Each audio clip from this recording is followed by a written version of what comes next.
యేసుతో టీవిగాను వెడలను, యేసుతో టీవిగాను వెడలను, యేసుతో టీవిగాను పోదమా. అందరం చప్పట్లు కొడుతూ రెండవసారి పడదాం. వెళ్ళను యుద్ధనాదంబుతో పోదమా, విశ్వాస కవచమును ధరించుచు ఆ రాజు నాట్యమదిని నిల్పుచు, విశ్వాస కవచమును ధరించుచు ఆ రాజు నాట్యమదిని నిల్పుచు, అనుదినపు శక్తిని పొందుచున్న వారమై, అనుదినపు శక్తిని పొందుచున్న వారమై, యేసుతో టీవిగాను వెడలను, యేసుతో టీవిగాను వెడలను, యేసుతో టీవిగాను పోదమా. అడ్డుగా వచ్చు వైరి గెలువను, యుద్ధనాదంబుతో పోదమా.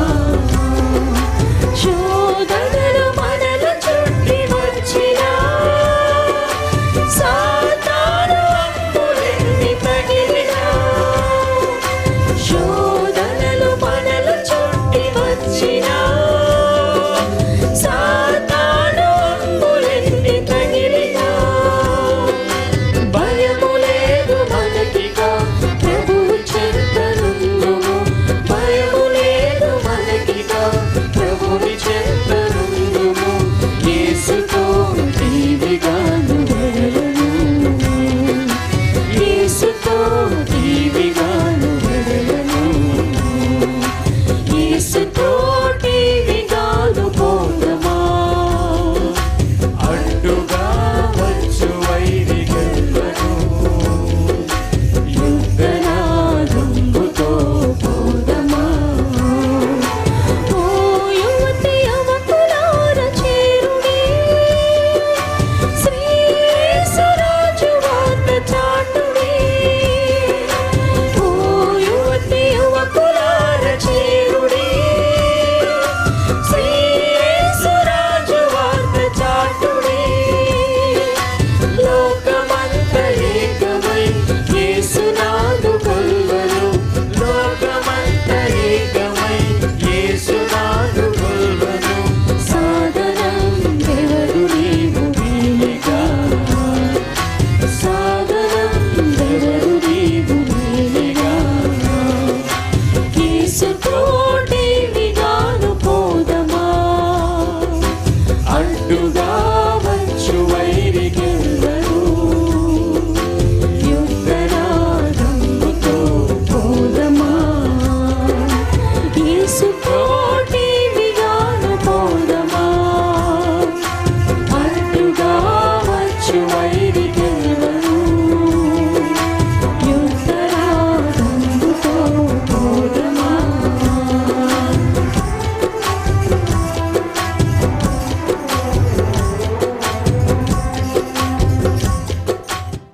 అంత పవిత్రమైనటువంటి ఆ యొక్క దేవుని సింహాసనమును ఆయన చూడగానే ఆయనకు అర్థమైనట్లుగా ఈరోజు పవిత్రమైనటువంటి ఆ యొక్క దేవుని యొక్క దేహమును తీసుకోవడానికి, ఆయన రక్తమును తీసుకోవడానికి వస్తున్నటువంటి మనలో ఒక అవగాహన రావాలి.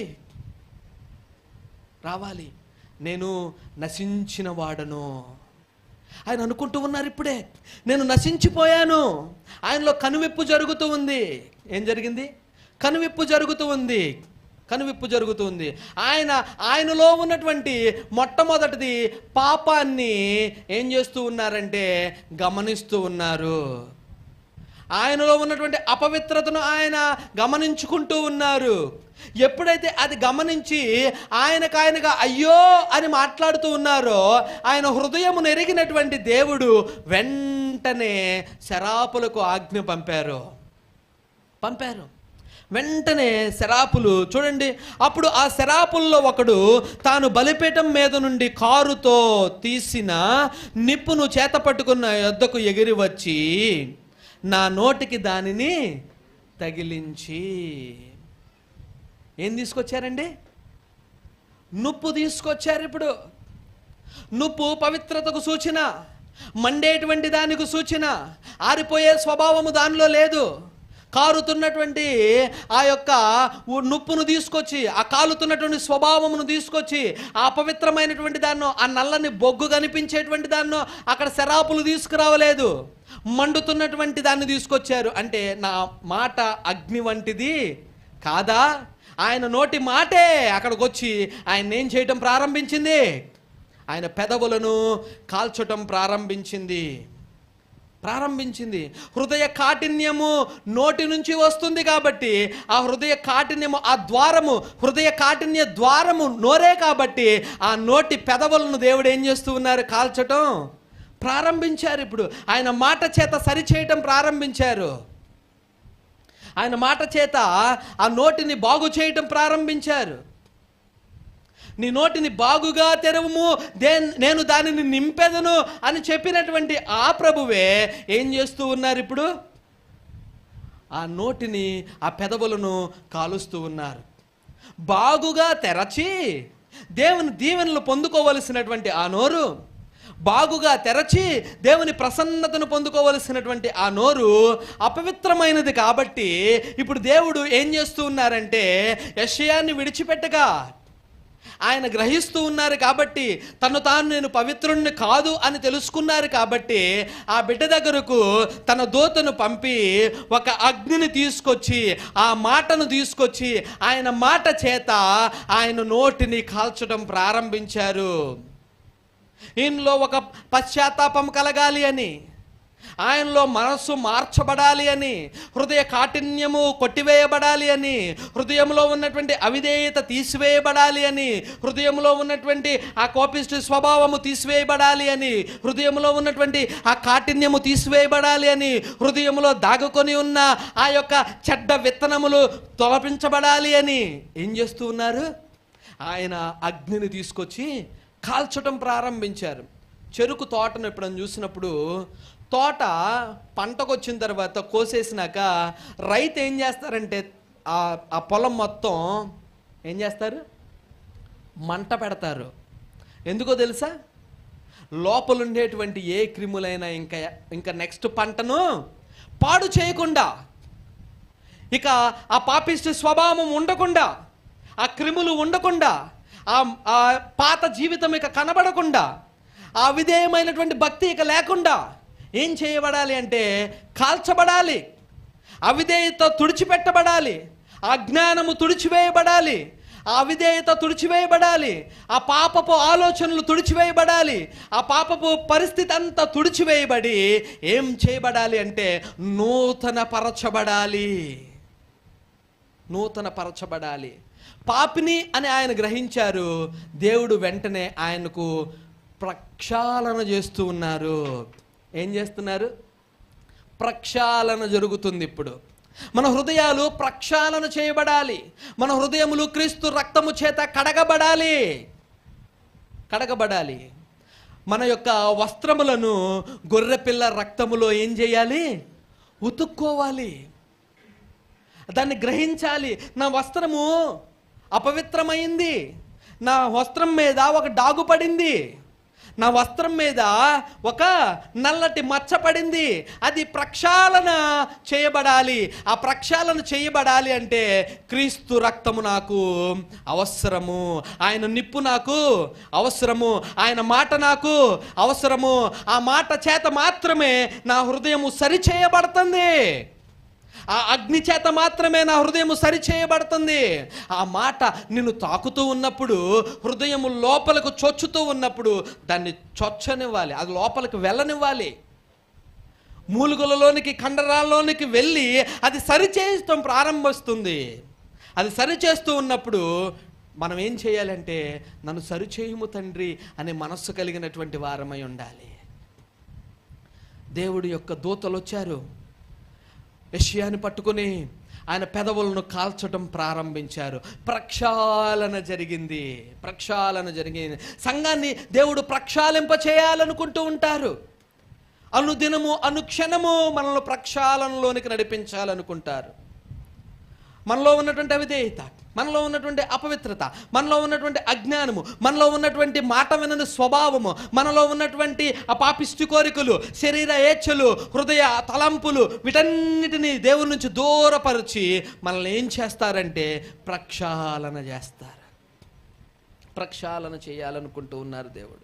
చూసారా, అది నా పెదవులకు తగిలిన గనుక కదా, అది నీ పెదవులకు తగిలిన గనుక నీ పాపమునకు ప్రాయశ్చిత్తమాయను. దేవుని మాట ఏం జరిగింది?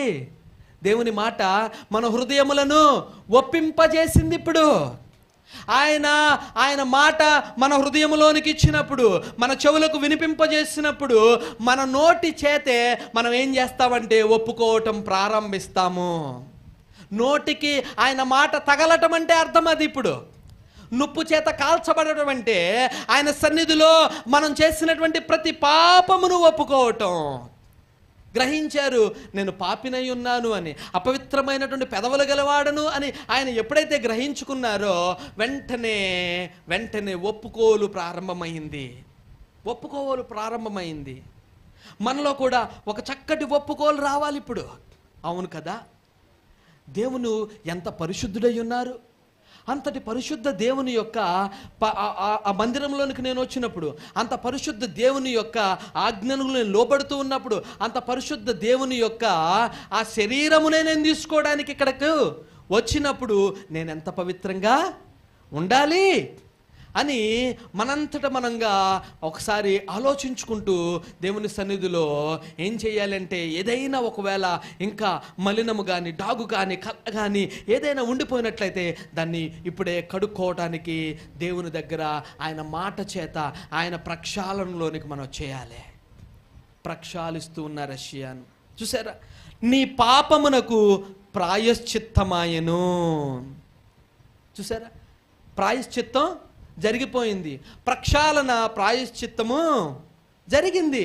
పాపము ముందు కనబడింది, ఆ తరువాత పాపిని అని ఒప్పుకున్నారు. ఒప్పుకోగానే ప్రక్షాళన, దేవుని యొక్క ప్రక్షాళన ప్రారంభమైన వెంటనే ఆయన ఏమయ్యాడు? ప్రాయశ్చిత్తుడయ్యారు. ఏమైపోయారు? వెంటనే ప్రాయశ్చిత్తం జరిగింది. అక్కడ ప్రాయశ్చిత్తము క్రీస్తు రక్తము ద్వారానే మనకు జరిగింది. మనలో ఉన్నటువంటి అవిధేయత, మనలో ఉన్నటువంటి అపవిత్రత, మనలో ఉన్నటువంటి అజ్ఞానము, మనలో ఉన్నటువంటి సమస్తమును ఆయన కలవరు సిలువలో మన కొరకు, మనం ఉండవలసిన ప్లేసులో ఆయన నిలబడి మన కొరకు ఆయన అక్కడ రక్తమును కార్చి మన కొరకు ఆయన ప్రక్షాళన చేశారు. మన ప్లేస్లో ఆయన నిలబడ్డారు, మన కొరకు ప్రాయశ్చిత్తము చేయబడింది. ఇప్పుడు ఏమైంది? నీ దోషము తొలగిపోయాను.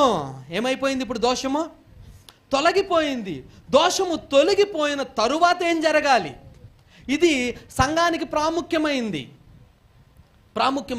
ఈ ఫేజెస్ అన్నిట్లో సంఘంలో ఎవరో ఒకరు ఎక్కడో ఒక చోట ఉంటూనే ఉంటారు. పాపంలో ఉండటమో, ప్రాయశ్చిత్తం లేకుండా ఉండటమో, ప్రాయశ్చిత్తం చేయబడితే ఇంకా ప్రక్షాళన జరిగిన తరువాత ఏం జరగాలి అనేటువంటి దానిలోనూ ఎక్కడో ఒక పొజిషన్లో ప్రతి బిడ్డ కనబడుతూ ఉంటారు. ఎప్పుడైతే ప్రక్షాళన చేయబడిందో, ప్రాయశ్చిత్తం చేయబడిందో, ఎప్పుడైతే ఈయన పవిత్రుడు అని ఎంచబడ్డారో వెంటనే దేవుడు అంటూ ఉన్నారు. చూడండి ఒకసారి. అప్పుడు నేను ఎవని పంపెదను, మా నిమిత్తము ఎవడు పోవునని ప్రభు సెలవీయగా వింటిని. అప్పుడు నేను ఎవని పంపెదను అంటే మిషన్ కనబడుతుంది ఇక్కడ. ఎవరిని పంపాలి అంటే ఒక మిషన్ కనబడుతుంది. మిషన్ ఏంటంటే ఒక ప్రాంతానికి వెళ్ళాలి, ఆ ప్రాంతంలో ఉన్నటువంటి వారికి సువార్త చేయాలి. దేవుడిచ్చేటువంటి ఒక పనికి బాధ్యత కలిగి భుజాన్నకెత్తుకునేటువంటి ఒక వ్యక్తి కావాలి. దానికి ఎవరిని పంపాలి అని ప్రభువు అడుగుతూ ఉన్నారు. నువ్వు వెళ్ళు అని అతనికి చెప్పట్లేదు. గమనించాలి, సంఘ బిడ్డలందరూ ఇది గమనించాలి ఒక్కసారి. నువ్వు వెళ్ళు అని ఆయనకు చెప్పట్లేదు. దేవుడు ఏం చేశారంటే పవిత్రపరిచిన తరువాత ఆయన మాట్లాడుతున్నారు. అయామ్. అది ఇంగ్లీష్ బైబిల్లో అయితే ఇంకా చాలా చక్కటి కాన్వర్జేషన్ ఉంటుంది. అయామ్. ఆ అయామ్ ఎవరు? అప్పుడు మోషేతో మాట్లాడినటువంటి దేవుడే కదా. నేను నేనే అని మాట్లాడినటువంటి దేవుడు. ఆ దేవుడు మాట్లాడుతున్నారు, నేను ఎవరిని పంపెదను, ఎవరిని పంపెదను, మా నిమిత్తము ఎవడు పోవునని ప్రభువు సెలవీయగా వింటిని.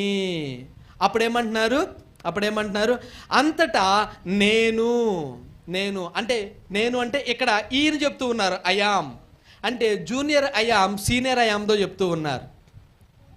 అర్థమవుతుందా? ఇక్కడ ఈ విషయాన్ని మనం ఏం అర్థం చేసుకోవాలి అంటే, ఈయన క్రీస్తు వలె రూపాంతరము చెందారు. ఏం జరిగింది? క్రీస్తు వలె రూపాంతరము చెందినటువంటి వ్యక్తిగా మార్చబడ్డారు. మాటలో మార్చబడ్డారు, చూపులో మార్చబడ్డారు, ప్రవర్తనలో మార్చబడ్డారు, క్రీస్తు యొక్క ఉపదేశమును వినడంలో మార్చబడ్డారు, క్రీస్తు యొక్క మాటలు బోధించేటువంటి తత్వంలో మార్చబడ్డారు. ప్రతి విషయములోనూ ఆయన యేసు ప్రభువారి వలె మార్చబడినటువంటి తీరును మనం ఇక్కడ గమనిస్తూ ఉన్నాము. ఒక వ్యక్తిని నేను ఎంచుకోవాలనుకుంటూ ఉన్నాను, అది ఎవరు అని ఆయన అంటూ ఉన్నప్పుడు ఇది వింటున్నటువంటి యెషయా పలుకుతూ ఉన్నారు, అయ్యా నేనున్నాను.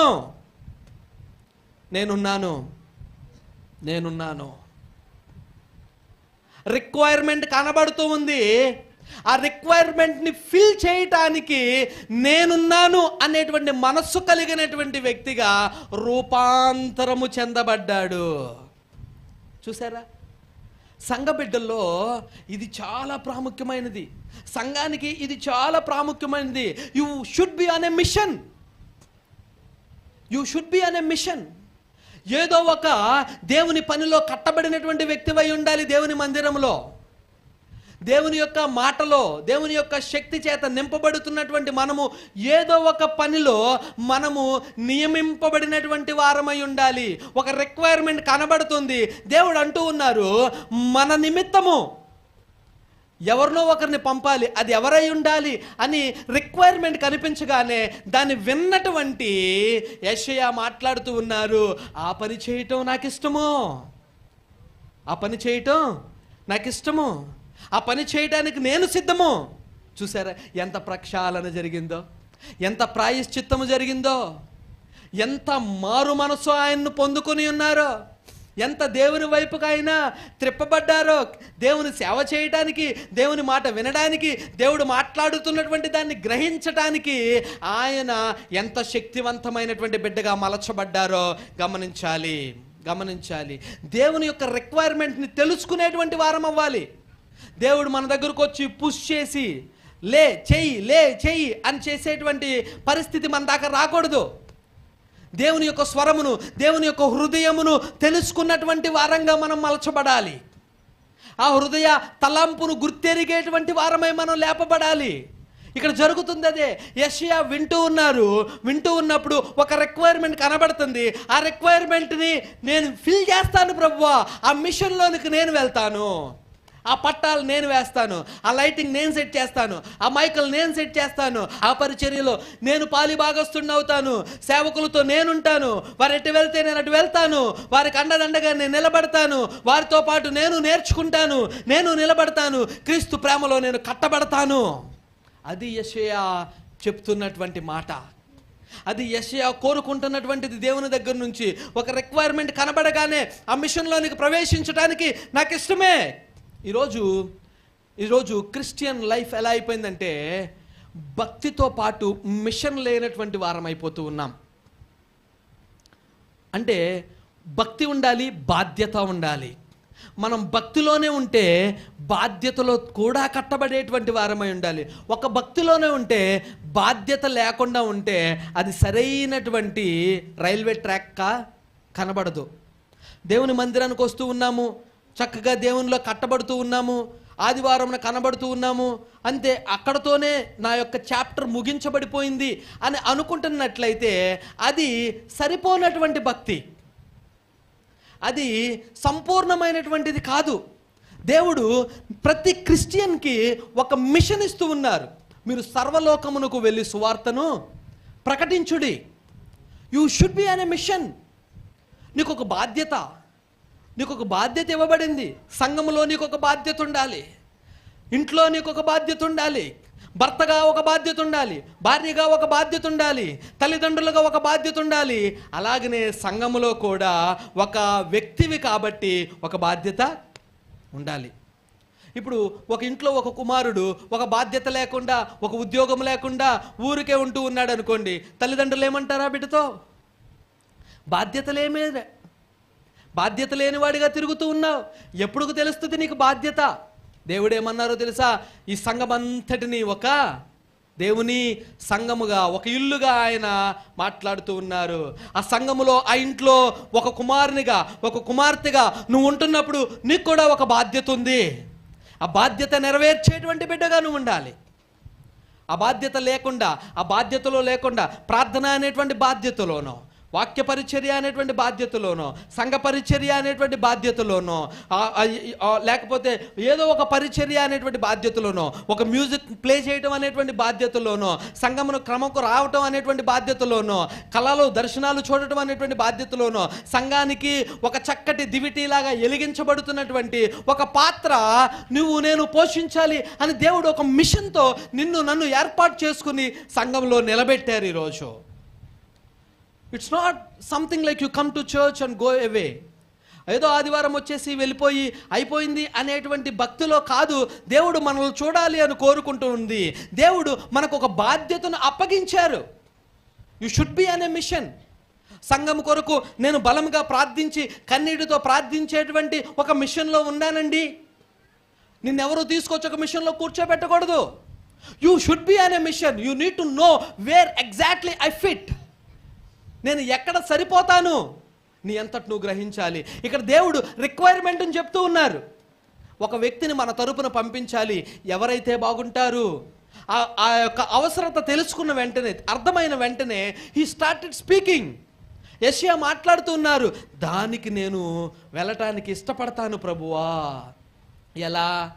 అపవిత్రతతో కాదు, అవిధేయతతో కాదు, అజ్ఞానముతో కాదు, ముందు హృదయము సరిచేయబడినటువంటి తరువాత మాత్రమే అట్టి కార్యములో కాలు పెట్టడానికి ఇష్టపడాలి. అవిధేయతతోనో అజ్ఞానముతోనో దేవుని సన్నిధిలోనికి వచ్చి ఒక పని చేయటాన్ని బట్టి దేవుడు సంతోషించేటువంటి వ్యక్తి కారు. చూసారా? రిక్వైర్మెంట్ని ఫిల్ చేస్తున్నారు. He's on a mission. Each and every Christian must be అనే మిషన్. దేవుడు మనకు బాధ్యతలను అప్పగిస్తున్నాను. ముగిస్తున్నాను. ఇంకా మనకు ఒక బాధ్యతను అప్పగిస్తూ ఉన్నారు ప్రభువారు. We are responsible. ఇంట్లో కుమారుడు ఉద్యోగం చేయకపోతే వీడికి బాధ్యత లేదు అని ఎలా బాధపడుతూ ఉంటామో, సంఘమునకు వస్తున్నటువంటి మనందరము ఏదో ఒక బాధ్యత రహితంగా, ఒక బాధ్యతలో లేకపోతే, బాధ్యత రహితంగా ఉంటే దేవుడు కూడా అలాగే బాధపడటానికి అవకాశాలు ఉన్నాయి. భుజాన ఒక భారాన్ని మోయాలి. భుజాన సంఘములో ఒక పాత్రగా, ఒక బాధ్యతను మోసేటువంటి వ్యక్తిగా ఉండాలి. ప్రార్థన చేయగలవా? సంఘంలో ఉన్నటువంటి ప్రతి బిడ్డ కోసం ప్రార్థన చేయాలి. ధారాళంగా చేతులు గుప్పెళ్ళు విప్పగలిగినటువంటి మనసు కొంతమందికి ఉంటుంది. అదొక బాధ్యత. దానిలో మనం చేయి చాపేటువంటి వారముగా ఉండాలి. మోకాటి అనుభవంతో ప్రార్థన చేసేటువంటి శక్తివంతమైనటువంటి ప్రార్థనా పరులు కొంతమంది సంఘంలో లేపబడాలి. మనం విజ్ఞాపనలతో మనకు కావలసినటువంటి వాటి కొరకు మనం ప్రార్థన చేయాలి. మందిరము ఒక పక్కన కారుతూనే కనబడుతుంది ఫ్రమ్ ఇయర్స్. దాని కొరకు మనం బహుబలంగా ప్రార్థన చేయాలి. బహుబలంగా మరి ఎక్కువైనటువంటి ప్రార్థనలో మనం మన యొక్క మందిరం కోసం గుర్తు చేసుకోవాలి. చూసారా? శరాపులు చేస్తున్నటువంటి గాన ప్రతిగానమునకు ఏమవుతుంది? మందిరము యొక్క కమ్మెలు అదురుతున్నాయి. మన ప్రార్థన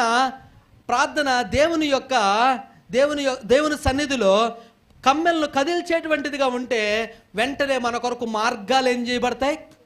తెరవబడతాయి. ఏ వ్యక్తి నోరు తెరవడానికి అవకాశం ఉండదు. అప్పుడు ఏ పరిస్థితి మనకు ఎదురుగా నిలబడటానికి అవకాశం ఉండదు. ఎంత పెద్ద ఎరుకో కోటగోడైనా వారు చేసేటువంటి స్థుతులు, వీరు చేసేటువంటి గాన ప్రతిగానములను బట్టి కోల్చబడతాయి. We must be responsible in each and every aspect of our life. మనకు ఒక బాధ్యత ఉంది సంఘంలో. ఒక బరువును మన భుజం మీదకి ఎత్తుకోవాలి. దాని కొరకు మనం విజ్ఞాపన చేయాలి, ప్రార్థించాలి. దేవుని యొక్క ఆ అవకాశము మనకు ద్వారము తెరవబడేసరికి నేనున్నాను అని భుజము కాచేటువంటి వ్యక్తిగా మన భుజములను ఏం చేయాలి? సిద్ధపరచుకోవాలి. ఒకవైపున మన పనుల్లో మనం ఉంటూనే మరొక వైపున కత్తి పట్టుకొని కోట గోడలను కట్టుకునేటువంటి వారమయ్యి మనం లేపబడాలి.